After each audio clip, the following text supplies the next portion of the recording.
RCR, la red que comunica y une al Perú.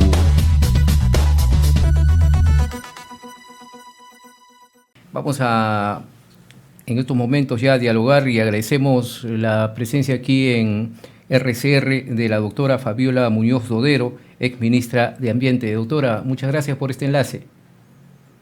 Muchas gracias a ustedes por la oportunidad.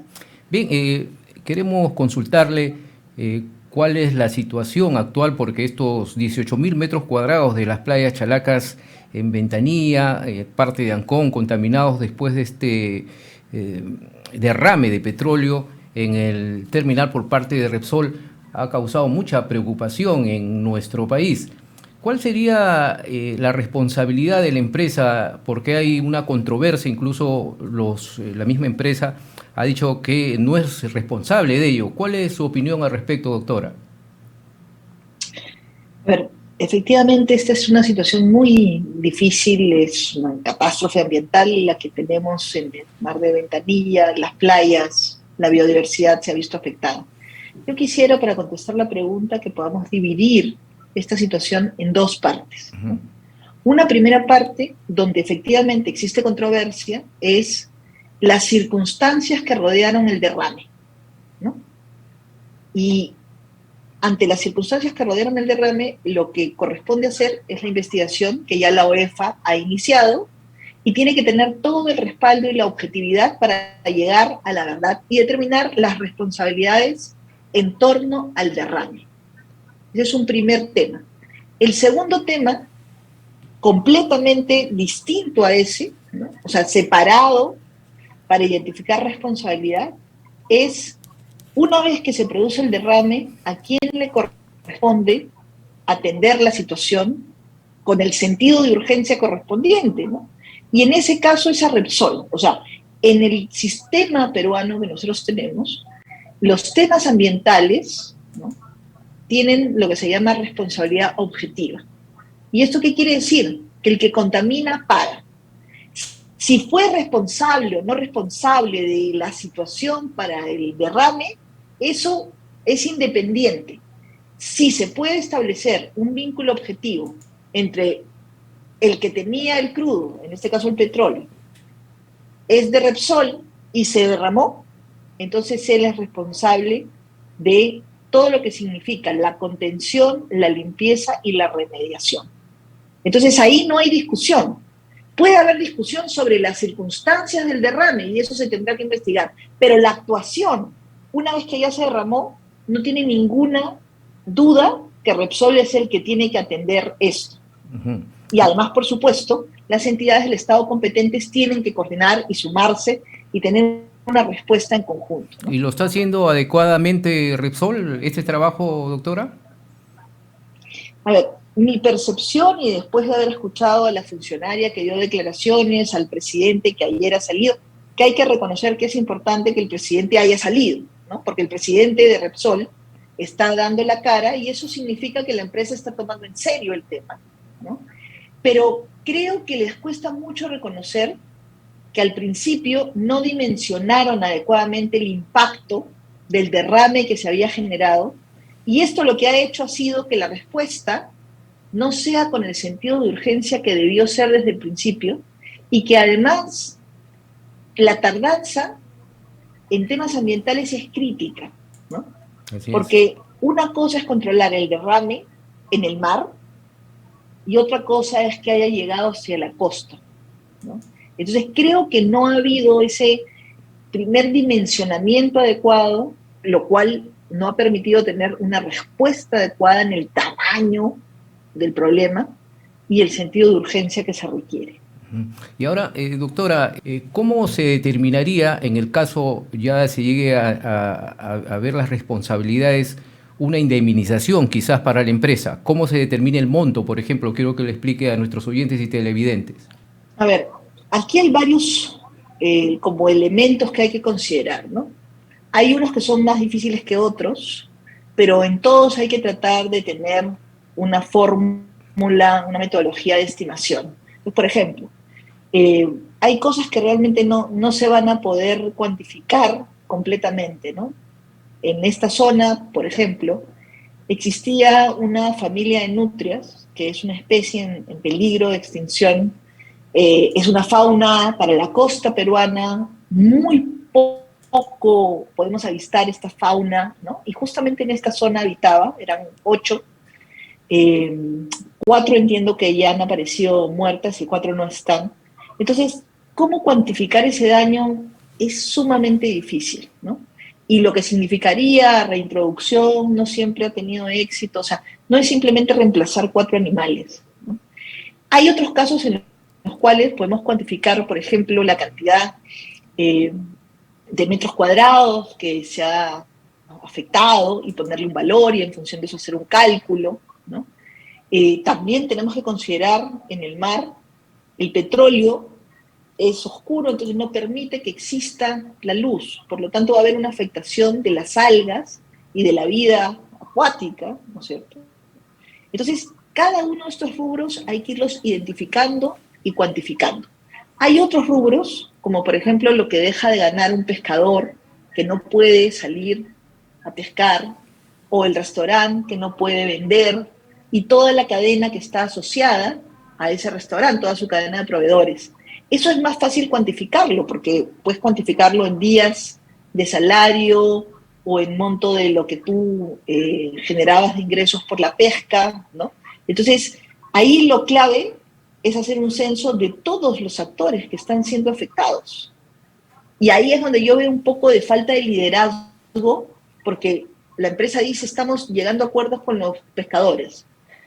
El Estado dice, nos están viniendo a buscar a nosotros porque no tienen ninguna respuesta de la empresa, ¿no? Entonces, alguien tiene que estar liderando de forma ordenada el empadronamiento, la cuantificación y el análisis, Se ¿no? debería Hay formar de que repente, hablar con los doctora, especialistas. disculpe, se debería de repente formar una comisión especial para que se determine ello. Es que efectivamente hay que tener una mirada multidisciplinaria.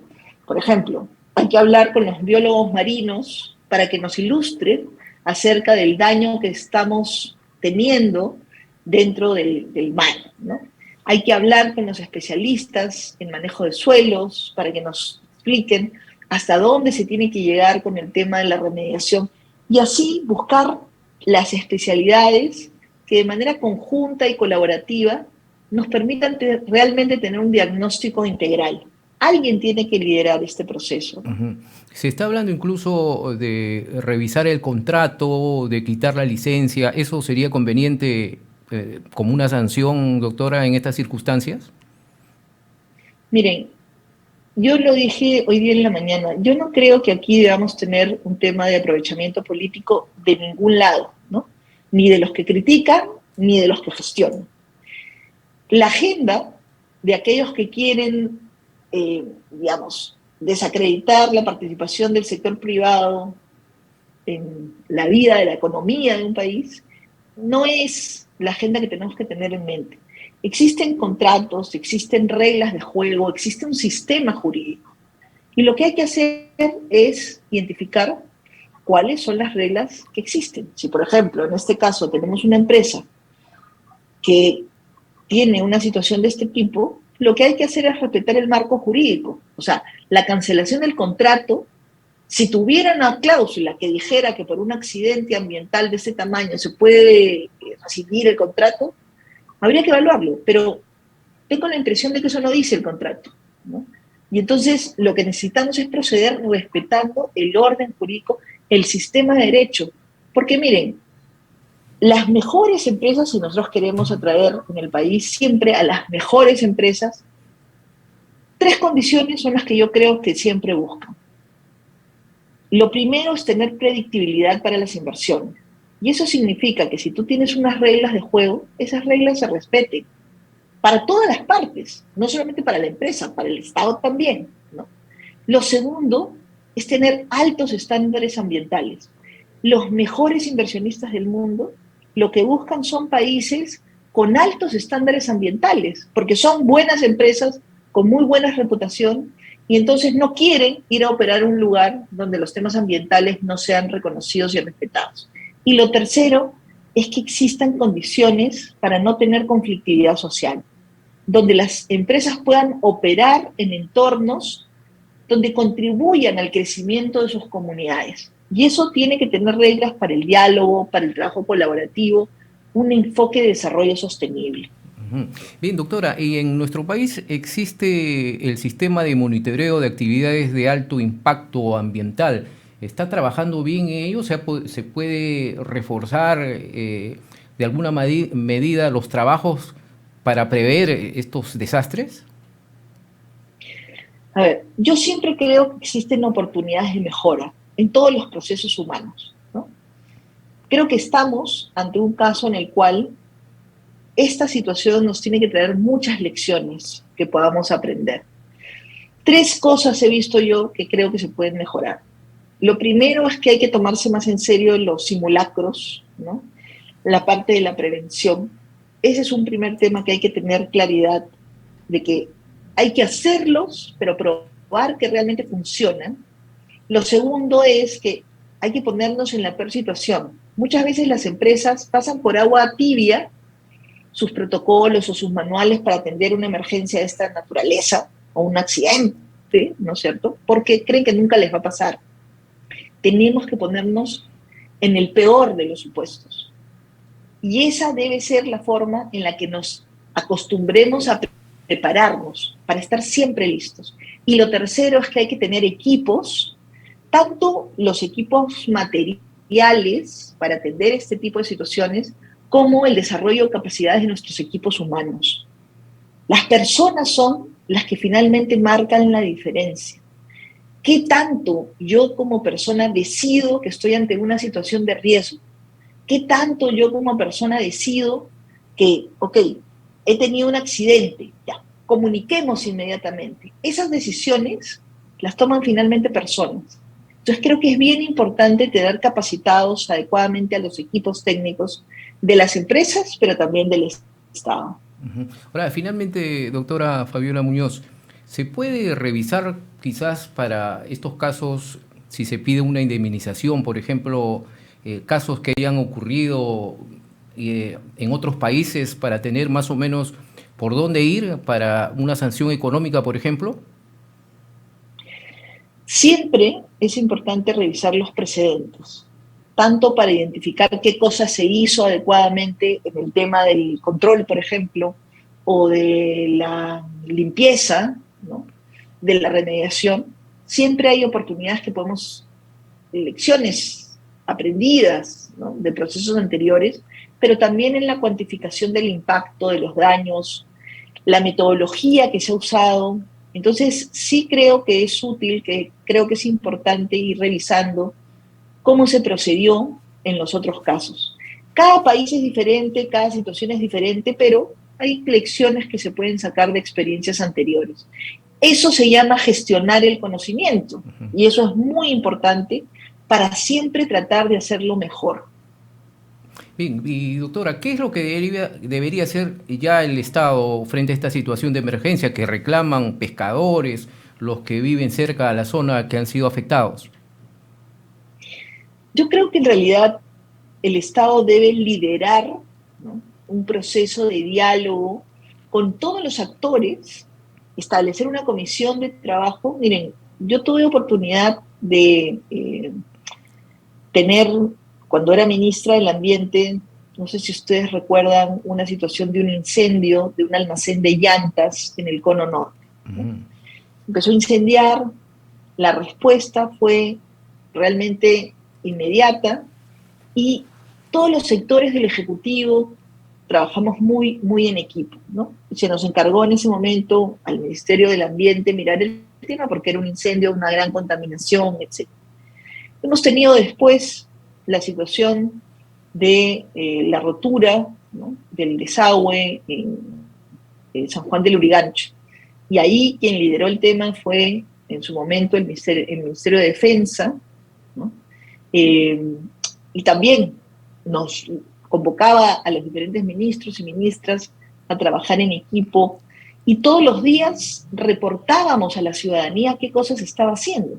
Se conformó una comisión y había mucha transparencia porque no son momentos ni situaciones fáciles, pero lo que se necesita es mucha transparencia. Entonces creo que aquí el Estado lo que podría hacer también es liderar el proceso de articulación de los actores de una manera más visible, porque lo que necesitamos los ciudadanos y ciudadanas es ver un liderazgo visible y en función de eso, además, organizar los esfuerzos de los jóvenes, de los profesionales de diferentes carreras que se están sumando para hacer frente a esto y canalizar esas iniciativas que son tan positivas. Lo que yo saco de toda esta situación, que por supuesto es una desgracia, es que no estamos indiferentes y eso es muy importante. Mucha gente se ha movilizado y se sigue movilizando y quiere colaborar y eso significa que realmente estamos preocupados por los temas ambientales. Esa es una oportunidad que el Estado podría ver, por ejemplo, para convocar en determinadas líneas de trabajo. Oye, ¿qué más hacemos? ¿Cómo aprovechamos esta idea de que la gente quiere contribuir para no solamente enfrentar esta situación de desgracia ambiental, de catástrofe ambiental, sino además para ver cómo sumamos esfuerzos en una agenda más proactiva frente al cambio climático, frente a la gestión de los residuos? Hoy día nos estamos preocupando por el petróleo en nuestras playas, pero ¿qué estamos haciendo para que no estén llenas de plástico, por ejemplo, del Tecnopor? ¿Cómo gestionamos adecuadamente los residuos para evitar que tengamos una contaminación de playas por plástico, ¿no? Hay oportunidades de seguir trabajando por la gestión ambiental en nuestro país. Mucho trabajo por hacer para mejorar y conservar nuestro ambiente. Muchas gracias, doctora Fabiola Muñoz, por este contacto con Enlace Regional. Muy buenas tardes, muy amable. RCR, la red que comunica y une al Perú.